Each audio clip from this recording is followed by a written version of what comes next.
Bonjour, c'est Audrey de Rédaction Web Level Up. Aujourd'hui, on accueille Sandrine, qui est rédactrice web depuis 1 an. Elle est membre de Rédaction Web Level Up dans sa version coaching. Bonjour Sandrine, Bonjour Audrey, comment ça va? ça va très bien, merci. Alors voilà, donc toi, tu es rédactrice web depuis 1 an, hein. Tu as commencé au printemps 2020 en plein confinement. Est-ce que tu peux un peu nous expliquer comment tu as débuté dans la rédaction web? J'avoue, enfin moi je travaillais en fait dans la vente, hein. Je travaillais dans un magasin de vélo et ça faisait déjà depuis 1 an que je sentais que voilà, j'avais besoin de changement, Mhm. d'avoir un emploi qui soit plus en accord avec moi-même et qui soit plus flexible en termes de temps, entre guillemets. Mhm. Et pour pouvoir gérer aussi des fois quand on a des baisses de forme, parce que j'ai eu un cancer il y a 5 ans et il y a des périodes où des fois je suis très fatiguée et où Mhm. j'ai besoin de souffler. Et malheureusement, dans la vente, surtout dans la vente de vélo, tu peux pas. Tu peux pas. Il y a des fois, j'ai des journées où c'était non-stop et où tu peux absolument pas souffler et où malgré tout, il faut quand même toujours être super souriant et toujours avoir la patate, quoi. Euh, donc c'est pas toujours évident et du coup oui, je commençais à regarder un petit peu ce que j'aurais pu faire et je ne savais pas en fait parce que j'ai changé pas mal de fois, hein, comme job en tant que salarié, quoi, dans des milieux à chaque fois différents, mais à chaque fois je trouvais pas ma place Mhm. et c'est vrai. Tu aimais beaucoup le Comment? vélo et tout ça? Le vélo, c'est Oui. vraiment quelque chose que tu apprécies? Mais j'aime toujours le vélo, mais des fois, tu sais, tu peux avoir une passion et puis pas forcément. Au contraire, j'ai préféré arrêter avant que ça tue ma passion pour le vélo, en fait. Ah bah, c'est Parce top. que des fois, j'ai été passionnée de photographie. J'ai fait ça en loisir pendant 6 ans. Tout le monde me disait pourquoi t'en fais pas ton métier? Parce que à un moment donné, quand ta passion devient ton métier, il faut vraiment être sûr de ce choix, en fait, quoi. Parce que c'est pas la même chose entre le faire par passion et puis le faire vraiment pour en faire son job, quoi. Mmh. C'est vrai, c'est vrai. Et c'est vrai que pour la rédaction web, ça a été l'une de mes grosses interrogations parce que ça fait longtemps que je tourne autour du pot. Mmh. Quand je suis partie en 2015 traverser le Canada à vélo, en fait, j'avais déjà créé un blog. C'était ma première expérience vraiment avec l'écriture.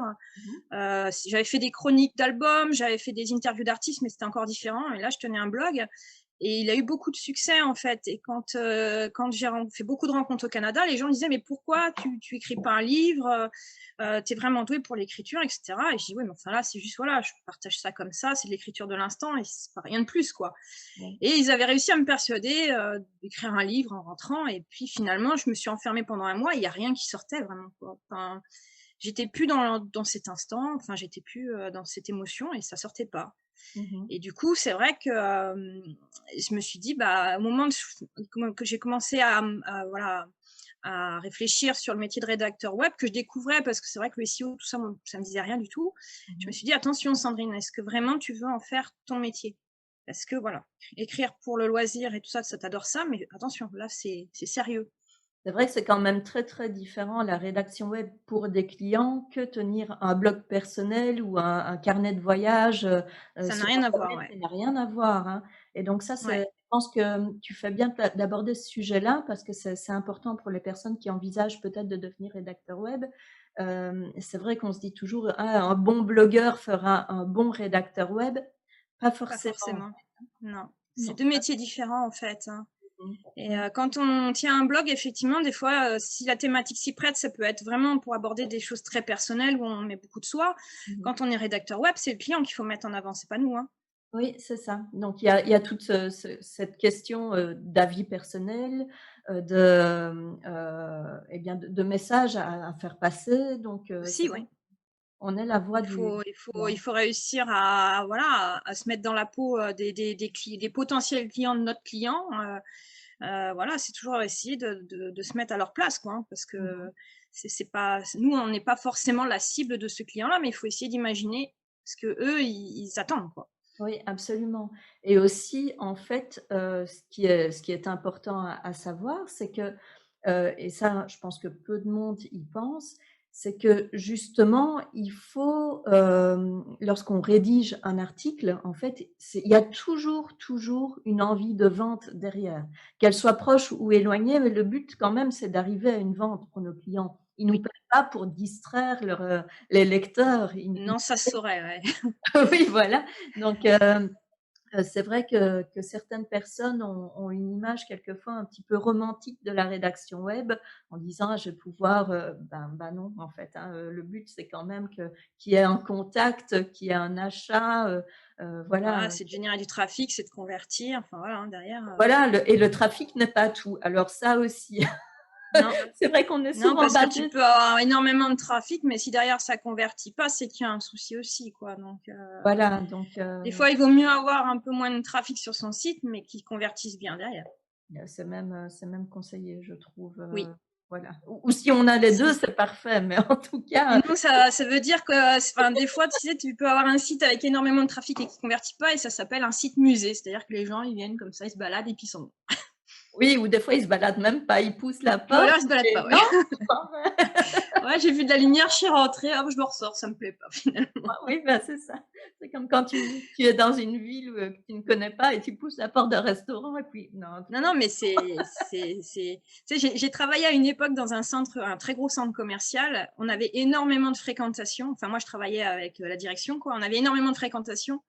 Mais par contre, un panier moyen absolument mais minable de chez minable. Mais c'est tout simplement parce que l'offre commerciale correspondait pas à la ville, quoi.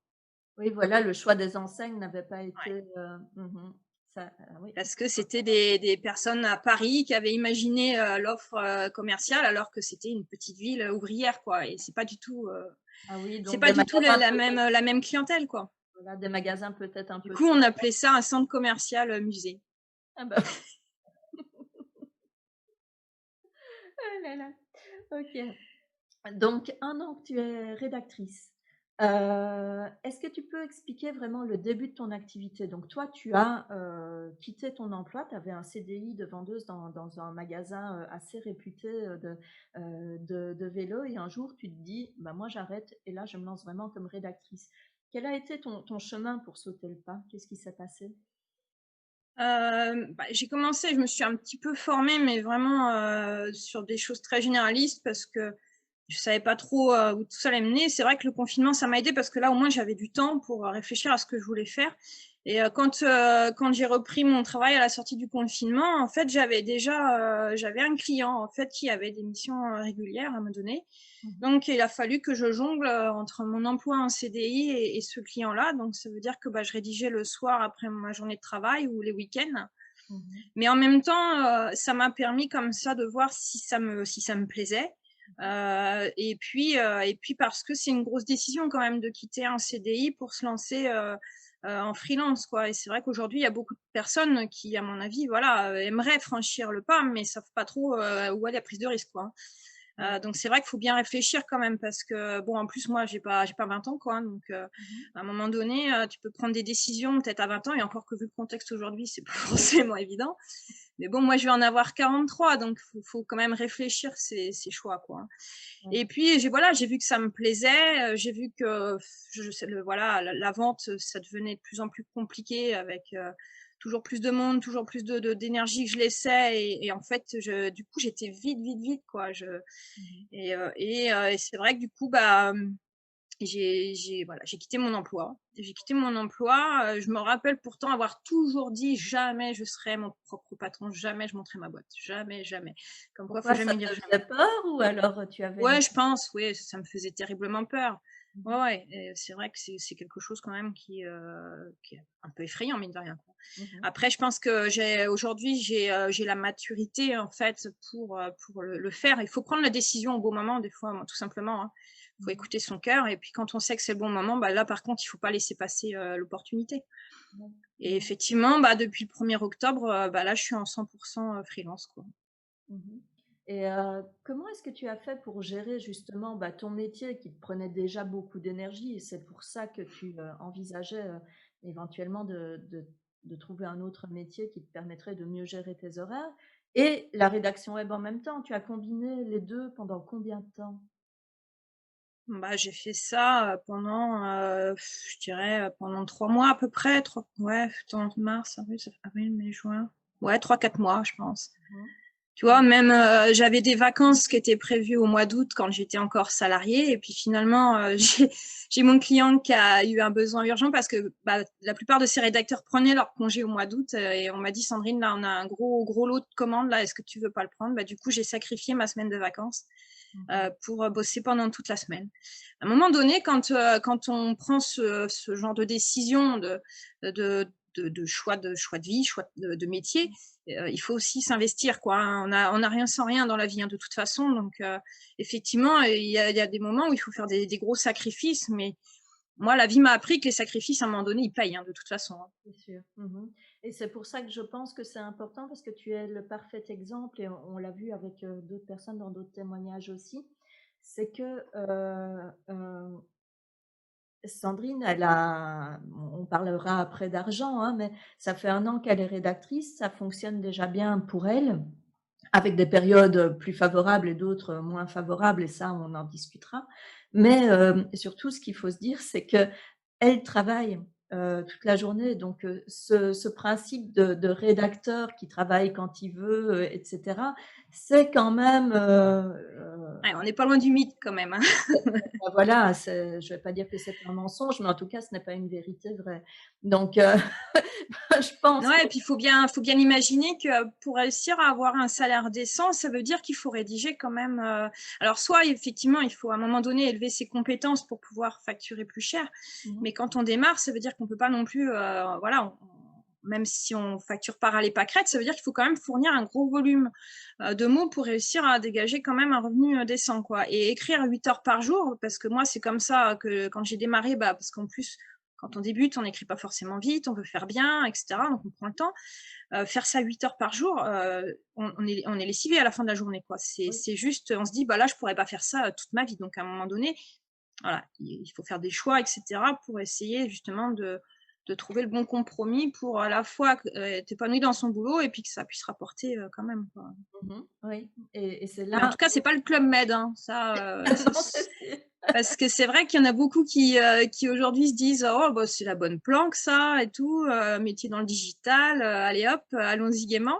Mais il y en a aussi beaucoup qui vont à mon avis, voilà être vite déçus parce que ça sera pas vraiment le scénario qu'ils avaient prévu, quoi. Il faut quand même le dire aussi, quoi, hein. Mmh Ça exige du travail et c'est fatigant. C'est vrai qu'à la fin de la journée, c'est fatigant. Ce qu'il faut savoir aussi, c'est qu'au départ, hein, on a des clients très différents. Il faut le temps qu'on arrive à avoir une clientèle, fixe et régulière qui nous donne, de manière régulière des missions et donc ça demande plus de temps aussi en gestion de clientèle parce que, pour un texte, on dépense autant d'énergie en gestion de clientèle, que ce soit en devis, en contact avec le Mmh, client et en facturation que, pour un lot de 10 textes et puis ouais. avec des clients récurrents, forcément, les choses se font presque automatiquement par la suite, ce qui est pas le cas à chaque fois qu'on change de client et donc il y a ce temps passé à gérer, toute cette partie qui est non rédactionnelle, à prendre en compte et c'est vrai Ouais, ça c'est une chose que justement je me rends compte aujourd'hui. Au début, je prenais pas ça vraiment en compte quand je faisais mes devis. Aujourd'hui, j'essaye de le prendre en compte parce que j'adore cette proximité avec certains de mes clients, quoi. Et c'est vrai qu'on a beaucoup d'échanges, même si c'est par téléphone, etc. Mais en même temps, je me dis, c'est vrai que Sandrine, là, voilà, ça faut que tu l'inclues dans ton offre parce que mine de rien, c'est du temps passé. mmh Et puis c'est pas juste pour voilà taper la bavette avec mon client, quoi. On parle vraiment de stratégie, etc. Et ça, mais je dis, Sandrine, il va falloir à un moment donné aussi que tu l'intègres parce que bon, c'est voilà, ça fait partie de ton travail aussi, quoi. C'est pas mh. que rédiger. Je sais que je calcule, vraiment le temps que je passe sur chaque tâche, hein, à l'aide d'un outil et il y a des semaines où j'ai facilement 6 ou 7 heures de contact client. Alors ça va être rédiger, Ouais. un devis, se mettre d'accord au téléphone, donc pour un projet et cetera. Et que si c'est la semaine de la facturation et bien voilà et c'est vrai que, depuis que je fais ça, j'ai conscience d'où je passe mon temps et la rédaction, c'est environ 60 de mon temps et puis alors il y a le reste, hein et donc Ouais. voilà. Oui. Mais oui, c'est tout un apprentissage, hein, de toute façon, c'est Mmh. clair, hein. Oui, on ne s'en rend pas forcément compte au début et puis moi, j'avais eu ce besoin justement de savoir où je dépensais, mon énergie, mon temps et cetera et puis alors c'est comme ça aussi que j'ai pu voir que j'ai certains clients que tout compte fait, je ne facturais pas assez parce que justement Ouais. j'avais beaucoup trop de temps en gestion du client, plus parfois qu'en rédaction pure donc c'est vrai. Mmh mh. Donc tu as commencé au printemps. Toi, tu as intégré rédaction web Level Up, donc Sandrine, elle fait En partie de septembre, en ça septembre, oui, devait elle être en fait partie, septembre, ouais. des 3 personnes qui avaient gagné, justement, cette formation. Ouais. Donc tu as intégré le programme en septembre. Est-ce que tu peux me dire, ce qui t'a apporté ce programme? Bon, tu avais déjà quelques mois de rédaction derrière toi. Qu'est-ce qui t'a apporté, en fait, le programme? Alors déjà, moi, je tiens à préciser quand même que si j'ai participé au concours, c'est parce que, le concept m'a séduit. Tout simplement parce que la plupart du temps, quand des personnes lancent des concours, c'est la course au like. C'est-à-dire que vous allez pouvoir participer au concours si, vos amis, cliquent j'aime sur la publication, partagent, et cetera, quoi. Ouais. Non, mais c'est la vérité. Mmh Et mh. toi, en fait, le principe pour faire partie, du tirage au sort, c'est qu'il fallait faire un audit de site. Et Mmh. là, tout de suite, en fait, on voit qu'on a affaire à une professionnelle derrière. On n'est pas à quelqu'un qui est en train de faire la course là, au like, au j'aime et machin tout. Mmh. Là, tout de suite, je me suis dit: là», alors que je te connaissais pas du tout et en plus, j'avais même pas vraiment entendu parler de toi jusqu'ici, quoi, tu vois? Mmh. Et ça, je dis ça fait la différence déjà. Et c'est pour ça que déjà j'ai participé. Sinon, je suis même pas sûre que j'aurais participé, au concours, quoi, en fait. Je trouve que c'est ça la différence. Oui, Et effectivement, enfin voilà, ta formation, c'est simple, c'est que déjà, on a affaire à toi qui est vraiment très, très pédagogue, très disponible. On sent que tu fais pas ça pour l'argent. Parce que sincèrement, quand je vois le prix de ta formation et le temps que tu passes, pour nous, mmh. dès qu'on a des questions, même pour des choses personnelles, quand moi j'ai eu besoin de faire valider mon portfolio, je te l'ai envoyé, ça faisait pas partie, voilà, du plan de la formation et tu l'as fait. Mmh mh. Voilà, et ça, enfin, je trouve que vraiment c'est de l'or. C'est-à-dire que tu arrives à révéler le meilleur de nous-mêmes, et puis voilà, c'est cette disponibilité, cette personnalisation de la formation derrière, parce qu'avec toutes ces vidéos, où tu corriges chaque exercice en prenant vraiment en considération la personne, c'est pas une correction, globale, c'est vraiment une correction personnalisée. Et Mmh. ça, je trouve que c'est hyper important parce qu'effectivement, même si j'avais un bagage avant, c'est vrai, j'aurais pu me dire: «Bon, allez, c'est une formation de plus, pas besoin de ça, ça va me faire perdre du temps, je vais être obligée encore de passer des week-ends à faire des exercices au lieu d'aller faire du vélo». Il y en a Désolée. marre. Et non, parce qu'aujourd'hui, je pense pas que je réussirais, voilà, des missions comme je fais aujourd'hui si j'avais pas fait cette formation-là. Parce que là, voilà, on aborde vraiment des thématiques assez dans le détail. C'est-à-dire que là, par exemple, tu vois, la création d'un site one page, c'est pas quelque chose que j'ai pu voir, jusqu'ici. Mmh On mh. voit la rédaction dans le global, mais rédiger une page à propos, mais vraiment une page à propos, ça se rédige pas pareil qu'à rédiger un article de blog. Bah non. Donc c'est vraiment, voilà, c'est vraiment du cas par cas et c'est ça que j'apprécie vraiment beaucoup, dans cette formation. Et c'est ce que je voulais un petit peu dans cette formation aussi, c'est que, montrer aux gens en fait que la rédaction d'articles de blog, ce n'est pas, ça être rédacteur web. C'est Mmh. une partie de notre métier, mais il y a énormément de demandes et de types de contenus que l'on peut faire et on essaye de voir, un maximum de choses dans la formation au travers d'études de cas et cetera et justement quoi, c'est les articles de blog, c'est vraiment pas, ce sur quoi je travaille le plus. Je travaille beaucoup plus sur des sites internet, enfin des pages de sites web, des pages de vente, des choses comme ça et donc Ouais, c'est moi, c'est ce que ouais, j'avoue, c'est pareil. J'aime beaucoup, quand, là, j'ai eu un projet où c'était une refonte complète d'un site. C'est vrai que j'ai adoré ça. Là, il y oui. avait la page d'accueil, page à propos, toutes les pages de prestat à faire, et puis derrière, voilà, il y a toute, la partie, stratégie SEO à mettre en place, réussir à trouver, sur quels mots-clés on va essayer de se positionner. Surtout que là, c'était sur un secteur quand même un petit peu concurrentiel. Donc, Mmh mh. voilà, il y a toute cette partie, en amont, hein, stratégie, étude de mots-clés, et cetera. Il y a pas C'est pas juste on se met devant l'ordi et puis hop, ça y est, je commence à rédiger. Il y a toute Oui. une partie aussi, en amont, réussir aussi à faire comprendre ses choix à un client. oui. Parce que c'est vrai que moi, mon client, en gros, il voulait pas travailler la géolocalisation et je lui ai dit, si on commence à pas travailler sur la géolocalisation, sachant que lui, c'était dans la partie un peu décoration, ameublement, on va se retrouver confronté à des maisons du monde, des Ikea, des machins et tout ça. Mmh. Et on va jamais réussir à positionner votre site. Donc, il va falloir le recentrer sur une zone géographique. Sinon, on s'en sortira pas. Mais c'est clair, il y a tellement de concurrence sur le web avec, maintenant ces grosses marketplaces et cetera qui à chaque fois qu'on tape un mot-clé, elles débarquent en Mmh. premier, et cetera, qu'on est, que justement oui, ce que j'appelle, le SEO local, c'est quelque chose de très, très important pour pas mal de, bah, déjà pour tous les artisans de un et pour les Ouais. certains magasins également, hein, on n'a pas besoin si on est boulanger dans un petit village de la Drôme, on n'a pas besoin d'être, en concurrence avec Paul, à Paris, quoi. Enfin voilà, c'est Bah là, en l'occurrence, mon client, c'est vrai que bah, voilà, il est amené à des fois à se déplacer pour, sur Paris, etc. Mais mmh, là, c'est ce que je lui ai dit. Déjà, vu le contexte en ce moment, je pense que c'est plus compliqué voilà, de se oui. déplacer sur des chantiers comme ça. Lui, il les gagnait, c'était grâce à des salons qui aujourd'hui n'ont pas lieu. Mmh mh. Donc, c'est ce que j'ai essayé d'expliquer. C'est à vouloir être partout, bah, finalement, on est nulle part, quoi. Donc, à un moment donné, il vaut mieux se recentrer sur une zone où on a des chances de pouvoir gagner des clients et, plutôt que d'essayer d'être absolument partout, quoi. Oui, absolument. Mmh. Donc, toi, tu as suivi, la formation. Si tu devais faire un bilan comme ça, presque un an, bah, oui, un an d'activité, comment tu te sens aujourd'hui?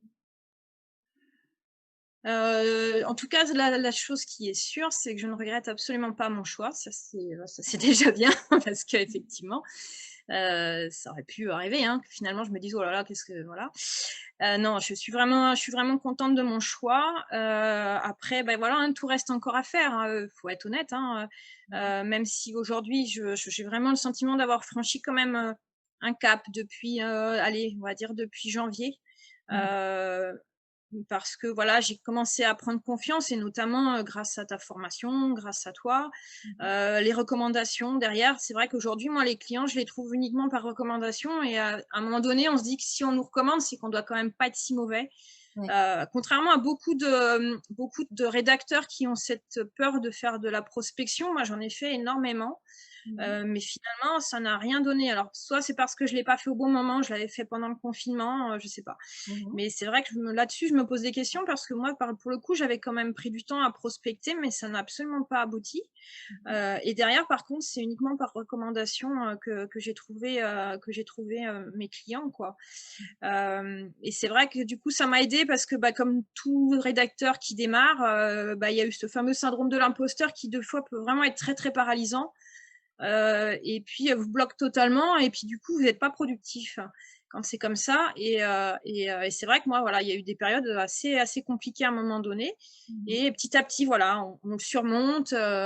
On se dit que bah, si on nous recommande, c'est que bon, il faut à un moment donné aussi prendre confiance en soi. Je dis pas qu'il est totalement derrière moi, le syndrome de l'imposteur, hein. Il y a des périodes où effectivement, des fois même quand on est un peu fatigué, tout ça, on a vite fait de replonger heu, là-dedans. Mais Dedans. en tout cas, voilà, en tout cas, je suis plutôt contente de mon démarrage parce que c'était pas gagné en se lançant en plein pendant le confinement. Ouais. Et puis voilà quoi, finalement, je m'en sors quand même pas trop mal, je pense. Est-ce qu'on peut parler d'argent, Sandrine? Donc, Ah bah, est-ce que allons-y, j'ai allons rien à cacher, j'ai rien à cacher. donc, Moi, en fait, j'avais même divulgué mes chiffres d'affaires des 3 premiers mois pour un petit peu montrer la réalité aussi aux rédacteurs parce que je trouve qu'il y a trop des fois de formations, tout ça, qui disent: «Allez, gagner 2 000 € par mois, quasiment sans rien faire». Hem, voilà quoi, c'est pas la réalité et en même temps, j'ai pas envie de démoraliser certaines personnes qui ont envie de se lancer. Voilà, moi, c'est mon côté aussi optimiste et à un moment donné, j'ai envie de dire aux personnes: «Si vous avez vraiment envie de le faire, faites-le». Il faut mmh pas que ça soit le côté monétaire aussi qui guide votre choix. Attention, parce que c'est vrai qu'effectivement, moi, j'ai des fois des jeunes personnes qui me contactent pour savoir, parce qu'elles se disent: «Ah, ça m'intéresse, la rédaction web, tout ça». Mais l'une des premières questions souvent, c'est, combien on gagne, quoi. C'est pas en quoi ça consiste le métier, c'est tout de suite, c'est combien on gagne. oui. Et ça, malheureusement, il y a pas de bah, il y a pas de vérité. C'est-à-dire que ça va dépendre des personnes, ça va enfin voilà quoi et malgré tout, certains très bons rédacteurs, bah, finalement, ils gagneront peut-être moins bien qu'un rédacteur qui est peut-être un peu moins bon. Il y a une question de réseau, il y a une question de qualité professionnelle, il y a beaucoup de choses. En tout cas, il y a aucune certitude, hein, sur la quartier côté monétaire là-dessus, malheureusement, Oui, moi-même, je sais pas combien je vais gagner le mois prochain, alors c'est un des gros des cho en tout cas à mon sens, une des choses les plus difficiles à gérer quand on est rédacteur, c'est un peu ces montagnes russes au niveau du ouais. chiffre d'affaires avec des mois où on peut très, très bien gagner et puis des mois où on a l'impression que c'est la catastrophe parce qu'on gagne moins, on reçoit moins d'appels et cetera et puis le mois d'après, on ne sait plus, on devrait dire non à certaines missions, mais on se dit, «Je vais quand même la garder parce que si le mois prochain ça ne va pas, au moins ça sera Exactement, ouais. Ouais et c'est donc c'est ce qui m'arrive, assez souvent, c'est, les montagnes russes. C'est-à-dire que j'ai des périodes où, des fois, il se passe pas grand-chose et puis après, tout le monde, se réveille d'un seul coup en même et à chaque fois, je m'y prépare parce qu'à chaque fois, c'est ce que je dis à mes parents, je dis: c'est le calme avant la tempête» et bingo, la semaine d'après, là, c'est tout le monde qui se réveille, tac, tac et tout le monde qui veut en même temps.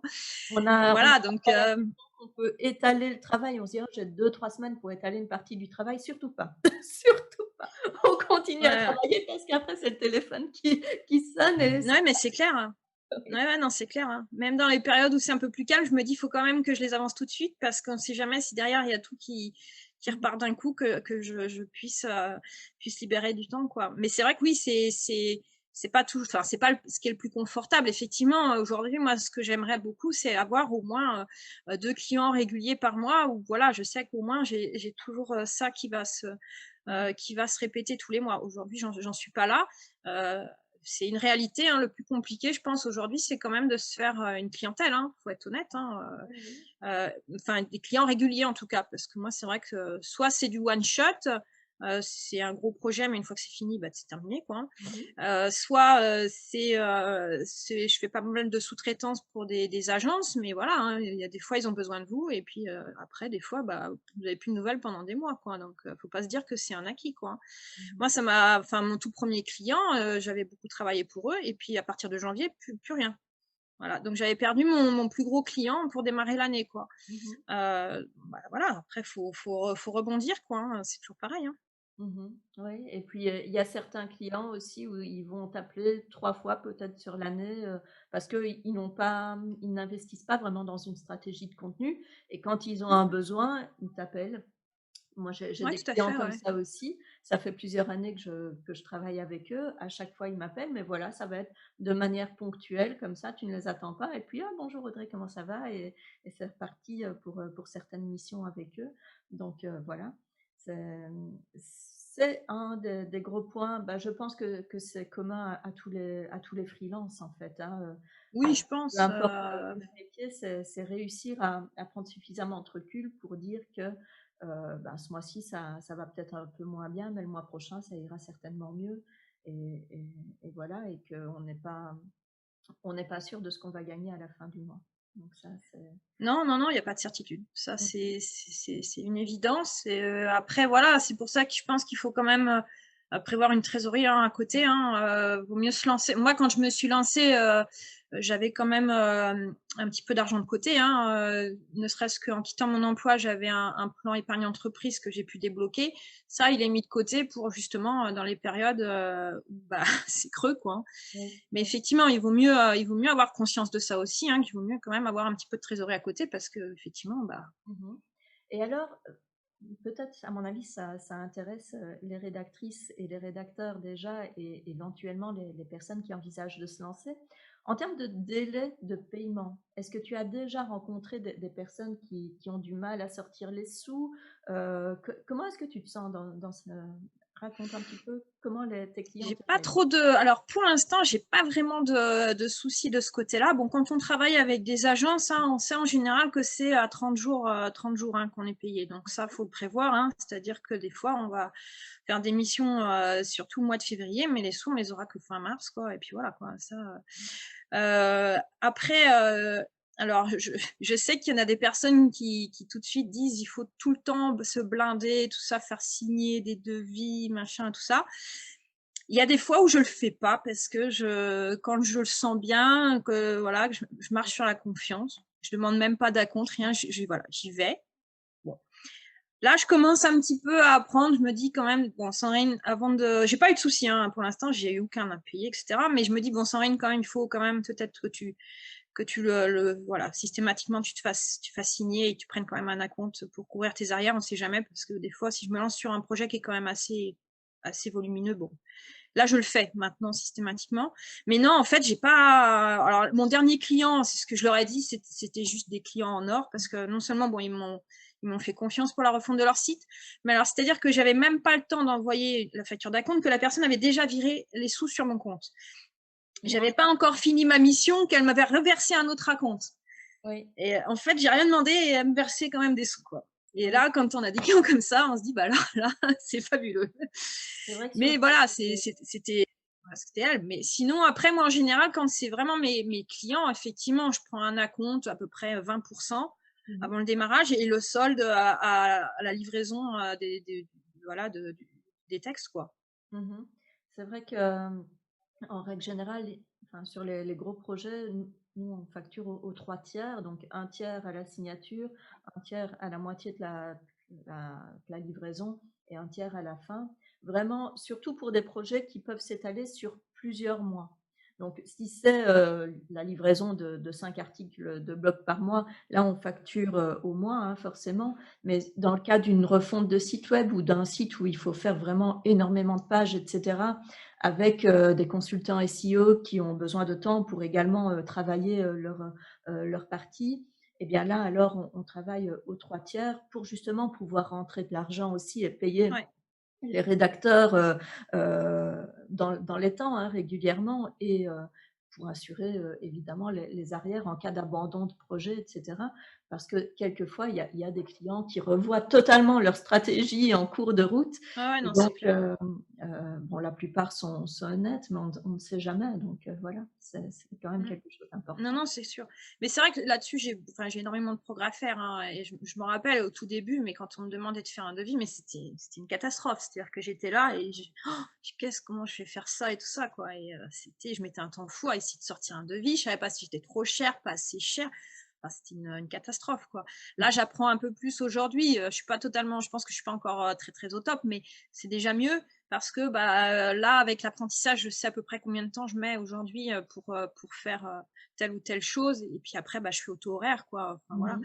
Mais c'est vrai que bon, je suis pas encore très très bonne là-dessus, quoi. Ça, je pense que c'est aussi pour ça que je voulais pas me mettre à mon compte. Moi, c'est tout le côté un peu financier derrière là, qui est pas forcément évident et je pense qu'il est pas facile pour beaucoup de personnes. Hein. Faut être honnête. Il y a juste à traîner sur les groupes de rédacteurs et combien de fois les personnes demandent bah, vous facturez combien pour ça, enfin, Oui, tout le temps, tout le et puis temps. C'est et une des ouais, et puis demandes. c'est surtout qu'aujourd'hui, le gros souci quand même dans la rédaction web, c'est que bah il y a de tout au niveau des tarifs. Et effectivement, pour nous, c'est perturbant. Pour nos potentiels clients, je pense que ça l'est encore plus parce qu'ils se disent, je vois pas pourquoi je vais aller payer à 200 € une prestation alors que je peux l'avoir à 5 € avec quelqu'un d'autre. Mais il comprendra vite, hein, je pense. Mais c'est le même problème aujourd'hui avec des personnes qui créent des sites internet. Tu as des sites internet où on va te facturer 5 000 € et puis un autre où on va te le faire à 500 €. Effectivement, à un moment donné, il faut quand même essayer de savoir ce que ça comprend, quoi. Parce que, alors, sauf si, enfin, voilà. Je pense que quand le tarif est trop bas, généralement, c'est quand même signe que la qualité va pas forcément être là non plus, quoi. Il faut trouver le bon compromis, quoi. Oui, non, mais c'est vrai, oui, oui, oui. De toute Et puis, il faut façon, pas casser les prix parce qu'aujourd'hui, c'est vrai que malheureusement, dans la rédaction web, bah, il y en a beaucoup qui tirent vers le bas, quoi. Et c'est pas, c'est pas donner, enfin, c'est pas se donner les meilleures chances pour réussir. Et puis, c'est tuer un petit peu notre boulot aussi, quand même, quoi. Donc, et je vais surtout, juste prendre un exemple. Quand je faisais de la photographie, moi, de concert, il y a quelques années, ça avait beau ne pas être mon métier, je refusais catégoriquement de donner mes photos parce mmh que j'estimais que c'était quand même mon travail. C'était voilà, c'était mon œuvre à moi, quoi. Et à côté de ça, effectivement, il y a plein de personnes qui donnaient et tout ça parce que derrière, ils avaient des entrées pour les concerts gratuits, etc. Mais moi, derrière, je pensais à ces photographes qui, eux, étaient professionnels, pour qui oui. c'était leur vrai gagne-pain, quoi. Ils vont pas aller payer leurs courses avec un ticket de concert, quoi. Donc, il faut toujours penser quand même que derrière, il y en a pour qui c'est le vrai métier quand même. Hein. C'est ça, ou avec de la visibilité. Nous, c'est surtout avec de la visibilité qu'on nous propose de Ah payer. oui, mais alors ça, c'est pareil. Ah, ça, oui, on me l'a déjà fait, mais j'explique à chaque fois que c'est pas avec ça que je vais payer mon loyer, moi. Tu vois, visibilité, à mon avis, ouais, à ce rythme-là, je vais avoir une super vue sur avec ma tante dans un dans un coin de jardin parce que j'aurais plus de quoi payer mon loyer, ouais. Va chez ton boulanger, mais je suis connue, je vous assure, je suis connue. Oui, non, mais voilà, mais c'est comme ceux qui demandent de faire des articles tests gratuits. Moi, je refuse catégoriquement. Enfin, et c'est très à la mode. Il y en a, ils sont en train d'alimenter leur site comme ça. Ils n'arrêtent pas de demander des articles tests à droite, à gauche. Oui, Les personnes, elles vont jamais avoir de réponse, mais par contre, leurs articles, ils vont quand même servir, quoi. oui. Et ça, moi, je refuse catégoriquement les articles tests gratuits. Vous n'allez pas au restaurant en disant, bah, je vais goûter le plat et puis bah, peut-être que je le paierai s'il est bon, quoi. Enfin, Mmh. non. Oui, il y a ça et puis, aussi, enfin, c'est vraiment compliqué, hein, parce que certains disent: «Quand vous débutez, vendez à 2 ou 3 € les 100 mots, vos 1ers textes et puis après quand votre client se rendra compte que vous êtes bon, et bien, vous pouvez augmenter votre prix, vous payera plus cher». Non, mais Jamais tu un vas pas augmenter de client 150%. Enfin, t'imagines? jamais un Le client, il va client rien qui t'aura comprendre. payé 3 € les 100 mots acceptera de te payer 10 € les 100 mots. Bah Oui, non, c'est enfin, ça le problème. enfin, je sais pas, mais c'est juste, enfin, moi, je me vois pas dire à mon client, bah voilà, maintenant, c'est vrai que je suis bonne, donc je vais augmenter de 150% mon tarif. Il y a pas de problème, hein? Ça vous pose pas de problème.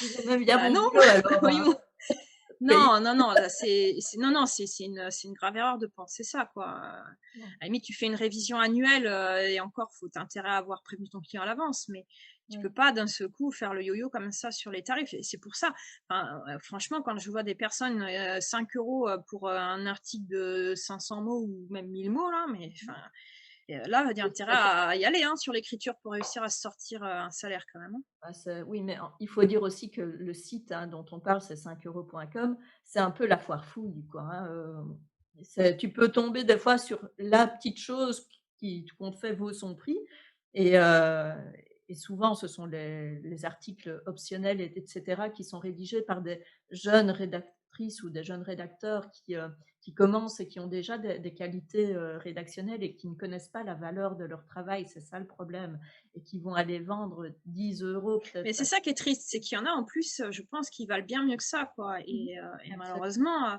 à trop sous-évaluer son travail, à un moment donné, elles arriveront jamais à décoller ces personnes-là, quoi.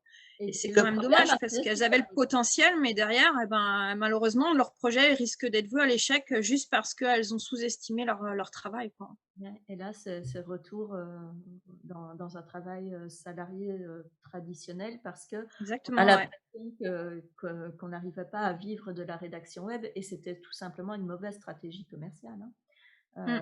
et un manque de confiance en soi, hein, voilà. Mmh.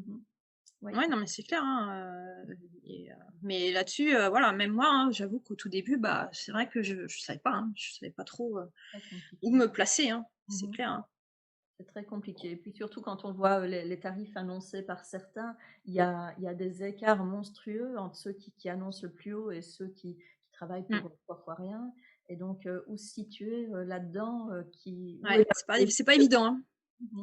Moi, j'avoue que je commence à un petit peu parce qu'au début, voilà, j'étais un petit peu, obsédée par ça. Moi, j'avoue qu'aujourd'hui, je commence à faire un petit peu abstraction, de tout ça aussi parce qu'à un moment donné, ça met plus le chaos qu'autre chose dans ma tête donc Mmh. voilà, j'essaye de faire ça en mon âme et conscience maintenant et C'est ça, c'est notre activité, hein. On ne doit pas se caler, sur les autres, en fait. Si on se compare sur les autres et cetera, non, ça mais c'est ça, c'est qu'on passe, on passe notre temps à se comparer, mais même par rapport au travail, c'est vrai que moi au début, j'avais ce problème-là, c'est que je passais mon temps à me comparer à un tel, me disant: «Ah bah ouais, bah là, ouais, moi je serais incapable de faire ça, nin» et en fait, il faut juste être soi-même déjà et c'est si déjà on peut être soi-même, c'est pas mal. c'est déjà bien. Oui. Et Mmh. on a tous notre particularité. De toute façon, personne n'écrit de la même manière et c'est ça, c'est cette singularité qui fait que, à un moment donné, eh ben, on sera choisi, une autre fois non. C'est pas parce qu'on aura été, peut-être mauvais, c'est juste que c'est une question de feeling. Des fois, c'est juste la façon d'écrire qui va pas plaire à quelqu'un et puis que, voilà, une autre personne, ça passera mieux. Mais en tout cas, il faut toujours essayer de rester soi-même et pas essayer de copier, ce que d'autres peuvent faire ou quoi que ce soit, quoi. toute façon, quand on copie, on le fait toujours moins bien, hein, donc il faut vraiment essayer justement de, le client, c'est non seulement avec la personne qui va avoir envie de travailler et puis, si le travail, lui convient, donc voilà, c'est le duo gagnant. En règle générale, un client qui apprécie son rédacteur ou sa rédactrice, la relation commerciale se passe bien et le travail est bien fait, Mmh. il a autre chose à faire que d'aller écumer, les différents sites web et cetera pour trouver d'autres prestataires, hein. Sauf si vraiment il a une Exact. augmentation, mais Ouais, une fois où exactement, ouais. la relation entre un freelance et son client Ouais. se passe bien, elle perdure, donc Et ça, il faut c'est pareil, hein, c'est vrai qu'il faut vraiment avoir conscience qu'il y a quand même une grosse part commerciale dans notre boulot, hein. C'est pas juste être derrière notre ordinateur là, et puis être coupé du monde, mine de rien, derrière, il y a quand même une grosse partie de négociation, pour convaincre le client, une grosse partie suivi, instaurer la confiance et surtout pas la perdre cette confiance pendant toute la durée de la mission et cetera et ça passe par du relationnel, quoi, hein. oui, oui, oui. Mmh. Absolument. Eh bien voilà, Sandrine, on arrive à la fin de cette interview. Je pense que ça aurait été intéressant, on a abordé pas mal de choses. Donc eh bien Sandrine, J'espère, ouais. bah oui, oui, oui. Eh bien Sandrine, en fait, donc ça fait 1 an qu'elle est rédactrice web. Elle a commencé en plein milieu du 1er confinement. Elle a quitté son emploi donc de vendeuse dans un magasin de vélos pour devenir rédactrice web, pari réussi après 1 an, pour avoir travaillé avec Sandrine sur certaines missions. Je peux vous assurer que c'est une très, très bonne rédactrice, Ah, quelqu'un tu de vas me faire rougir, hein. ah bah non, mais c'est vrai franchement, elle a vraiment, elle est faite pour ça, hein, donc elle rédige très, très bien. Et puis alors, voilà, c'est un plaisir. En tout cas, Tu eu c'était un bon professeur aussi, c'est pour ça. ah bah voilà. Non, mais n'empêche que quand, voilà, quand une personne comme toi enfin, voilà, te confie des missions et te font confiance, je pense aussi que ça, voilà, pour sa confiance propre, ça donne un bon coup, voilà, un bon coup de boost, mine de rien, quoi.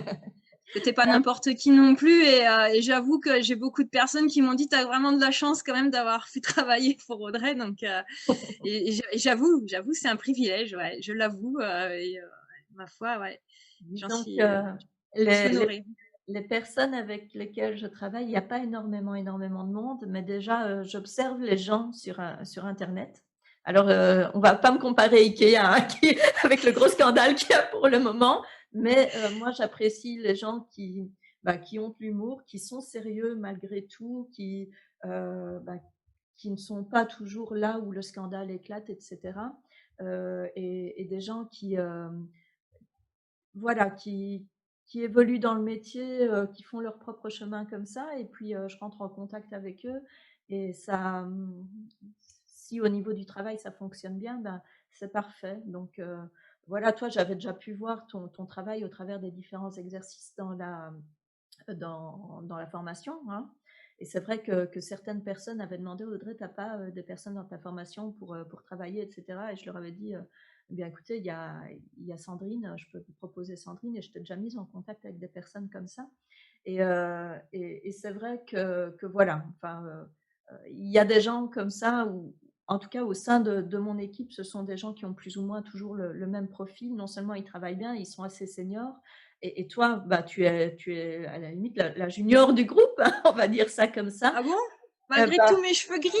ah mais non, mais je parle en termes d'ancienneté dans le travail. Mais Ouais, je non, je suis pense un bébé, c'est ce que je dis à toujours, je suis un bébé de la rédaction web pour l'instant. ouais, Donc un bébé mais qui apprend encore à marcher, pour pas encore, voilà, des fois je tomberai, mais je suis encore en pleine phase d'apprentissage de la marche, et heu non, et j'espère aller loin, c'est surtout ça pour l'instant. C'est pas la vitesse à laquelle je veux marcher qui compte, c'est surtout, voilà, la longévité, parce que je pense que c'est ça qui est le plus dur aujourd'hui, c'est, voilà, aujourd'hui, moi, mon but, c'est de pas être obligée de retourner dans un travail en tant que salarié dans 1 an parce que mon projet, bah, il aura pas été suffisamment mmh, euh, bien mené pour que je puisse en vivre, quoi, tout simplement. mmh, Donc, et aujourd'hui, voilà, j'ai absolument pas envie de retourner dans le monde du salariat, quoi. Donc, c'est pour ça que je donne beaucoup de moi aussi pour mmh, réussir. oui. Et donc, tu viens de le dire, à la question que beaucoup se posent: «Peut-on vivre de la rédaction web?» tu réponds? Oui, je pense que c'est faisable. Après, il faut enfin voilà, moi je vais être totalement franche. Je veux pas parler de la période où quand j'étais encore salariée parce que là, de toute façon, voilà, j'étais pas en temps plein et du coup, c'était, juste quelques textes. Mais si j'avais publié moi mes chiffres, hein, de janvier, Mmh. janvier, février, et cetera. Janvier, j'ai dû faire, à peine 1 000 € de chiffre, donc effectivement, c'est pas terrible. En Mmh. décembre, j'avais fait, presque 1 600. Mais voilà, j'ai eu un gros coup, voilà, le soufflet est complètement retombé en janvier et je crois qu'il y a eu pas mal de rédacteurs pour qui, voilà, le mois de janvier, est complètement, complètement chuté. Donc c'est vrai que, bah, du coup, moi, ça m'a fait un peu bizarre de démarrer l'année comme ça. Mmh. Février, en fait, j'ai pas mal travaillé, mais voilà, c'est toujours pareil, comme on en parlait tout à l'heure, hein, il y a les décalages de paiement. Mmh. Donc ça, faut le prendre en compte. Et effectivement, février, bah, j'ai dû faire 1 000 € de chiffre, donc c'est pareil, hein, c'était pas extraordinaire. Et là, mois de mars, je vais être à peu près à 2 700 € de chiffre d'affaires. Donc, parce que bah, il y a l'émission de mars, mais il y a aussi des missions de février qui, voilà, donc je touche que sur le mois de mars, quoi. Mmh. Donc, oui, effectivement, je reste persuadée au fond de moi-même qu'on doit pouvoir en vivre, sachant qu'en plus, moi, je sais comment je suis. En fait, je suis quelqu'un qui vit pas grand-chose, en fait, quoi. Donc, voilà, j'ai pas un train de vie. Non, mais enfin, c'est ça aussi qu'il faut prendre en compte. Ça dépend de votre train de vie aussi. Oui, bien vivre. Moi, j'ai pas d'enfants à ma charge, etc. J'ai juste moi à nourrir, à loger, etc. C'est suffisant. Mmh. Mais après, il y a tout ça à prendre en compte, hein. Effectivement, on n'a pas tous La même charge. la même vie la même vie personnelle entre guillemets. Mmh. Donc, et ça, faut le prendre en compte. En tout cas, moi, voilà, je sais que j'espère arriver entre 1 800 et 2 000 € de chiffre pour voilà. Et là, je me dirais que il n'y a pas de souci pour moi, hein, je vivrai correctement. Mmh. Mais si déjà moi, mon objectif dans un premier temps, c'était de réussir d'ici cet été à stabiliser entre 1 500 et 1 600 € de chiffre. Mmh. J'y suis pas vraiment encore, quoi. Après, effectivement, si on prend la moyenne des 3 premiers mois, j'y suis quasiment. Mais c'est vrai que moi, j'aimerais, c'est surtout stabiliser ces chiffres, quoi. Et pas faire des montagnes comme ça où je fais un coup de 1 700 et puis le mois d'après à 900, quoi. Il faut Je facturer à préférais à la la limite en lisser quelque un petit peu plus, quoi. Mmh. Ouais. Mmh. Ça, Mais oui, c'est bien. en tout C'est cas, les grandes c'est pas surprises. impossible. Ouais. C'est pas impossible et je pense que effectivement, par rapport à, ça fait pas si longtemps que ça que j'ai démarré, par rapport au contexte, etc. Je pense que je m'en tire pas si mal. En tout Mmh. cas, pour l'instant, moi, ça me satisfait, hein. Là, je me plains pas du tout, hein, franchement. Mmh. Ben, voilà. Eh bien voilà, donc on est à la fin de cette interview avec, Sandrine. Merci pour ta disponibilité, Sandrine. Merci à toi, Audrey. Je pense que ça aura pu aider pas mal de personnes qui se posent la question déjà de savoir s'ils veulent ou pas devenir rédacteur web, s'ils osent sauter ce pas. En tout cas, c'est un autre témoignage, hein, qui décrit la rédaction web telle qu'elle est, le quotidien d'un rédacteur, tel qu'il le vit, en fait. Donc voilà. Je vous retrouve très bientôt, moi, pour une prochaine vidéo et un autre témoignage. Et puis, eh bien, à très bientôt, Sandrine. À bientôt, Audrey. Voilà, au revoir. Au revoir.